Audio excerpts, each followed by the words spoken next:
One of the most scary things about both recording YouTube videos and streaming on Twitch using the same open broadcasting system is how close the streaming and go live buttons are. Yeah, so if I end up on Twitch fails, y'all know why.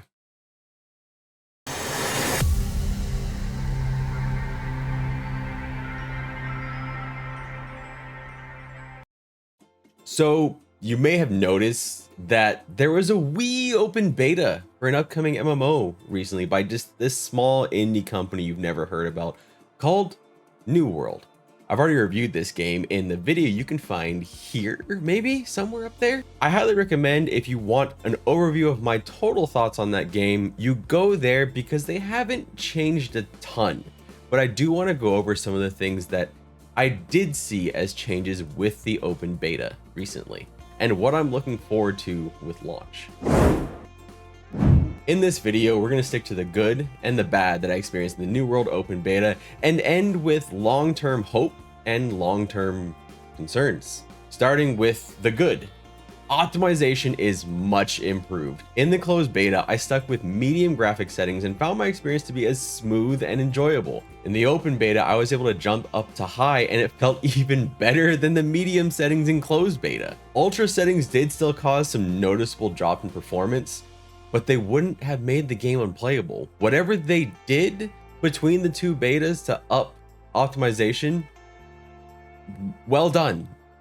Difficulty!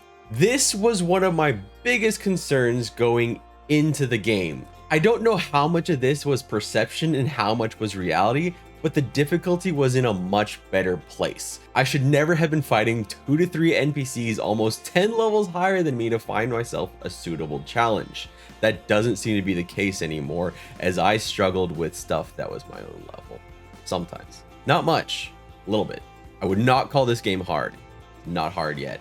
But I was also not very high level, so take that with a grain of salt. There were multiple times with much more evenly matched bows where I felt like my life was actually in peril, which was a welcome experience. For the first time in New World, I had to think about what I was doing and check my health bar. There was a reason to cook up some food, and crafting, for some reason, remains one of my favorite parts of the game, along with harvesting, and that's not normal for me. And the third point of the good was that leveling felt faster. In the patch notes, they mentioned XP from 10 to 20 has been reduced by a small amount, while 20 to 30 was reduced a moderate amount. For the former, which was all I managed to experience, I did notice I progressed a little bit faster, which could help people concerned about grinds. Why would we be concerned about grinds? Not necessarily because we don't want grind in a video game per se, but because of the monetization of this game. The concern with any game that's buy to play, free to play, or anything like that, where they're not relying on a subscription, is that if they put in enough grind, they can then sell you experience potions, and they can sell you convenience and speed. So not having that huge grind can be a good thing in this instance to insulate the threat of that pay for convenience aspect. We shall see how this balances out in the long run, but it's a positive. Now, the bad. I was not able to view the cash shop. I rate this as just mildly concerning, mostly because the cash shop items in closed beta were so tame. I can see them disabling the shop if there are some additional cosmetics they wanted to keep secret for launch, but it's still mildly concerning to me that they showed it in closed beta and then they didn't show it in open beta, and it's launching in just over a week. You know, there was some concern. You know, I'm worried what they put in that we haven't seen. But until we see something bad, it's hard to comment any more than just saying I have concerns. Now, this next point may be more just me, but audio had issues. Audio would cut out completely on Bluetooth sources. Not only would it cut the audio for that, it would kill the Bluetooth connection for that audio source.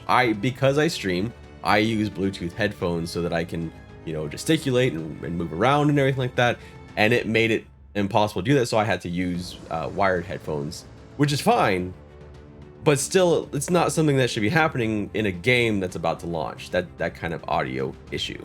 The audio issues continued in game with occasional cutouts, especially with combat sounds. I'd be hearing sword strikes, and then it was weird, and it was a little, it pulled me out of the world a little bit. I'm hopeful both of these audio issues will be ironed out by launch. I did leave comments in the surveys, and I hope that when you played the open beta, if you experienced anything, you also left it in the surveys, because essentially that was the reason why we were supposed to be there. So we'll kind of go straight from the bad to the future concerns, because I'd like to end with the future hopes, a positive note, right? Because that's kind of what I like. My biggest concerns with New Worlds haven't really changed from my first video review of New World. The first being monetization. I'm kind of anxious that the buy to play model with a modest cash shop won't be enough for New World, and we'll begin to see pay to win light or perks. Speaking of perks, look for a kind of upsetting video next week on EverQuest and their new perks. I think even if they do a little bit of that now, the game is probably still good enough. But if they monetize too aggressively, you'll probably see players start to get turned off.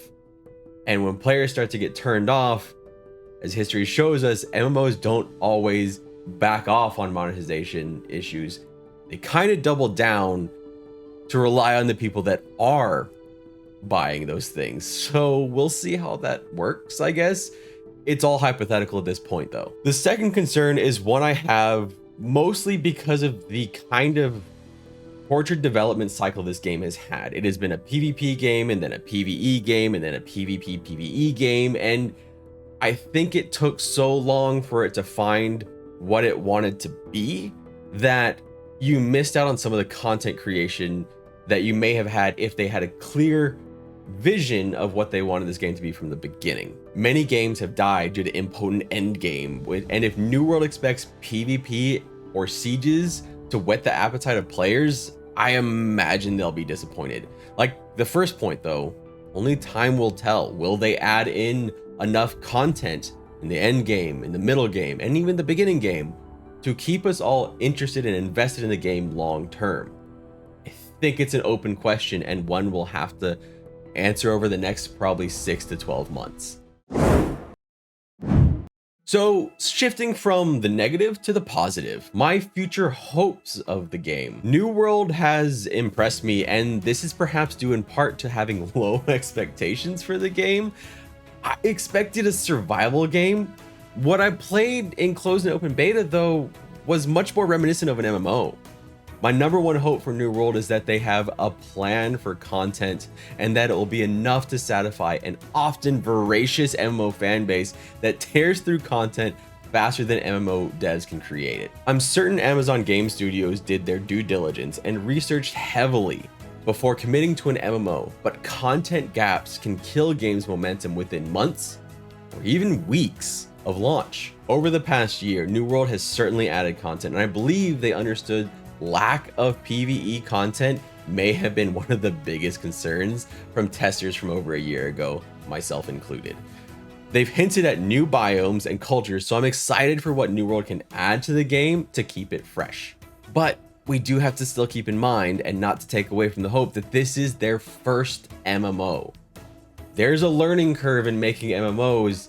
We'll have to see if they've done enough research and they brought in enough experienced people to get it. The second hope goes hand in hand with the first. You may have thought I'd mention monetization again, because that's kind of a theme here, but there's something else that I would rather see and rather hope for, and hope and believe that they have a plan coming in the coming months, and that's lore. And that's just simply game lore, in-game lore, story. New World has nice little nuggets here and there, like wonderful little notes that you can read. I personally have thoroughly enjoyed just finding them out in the world.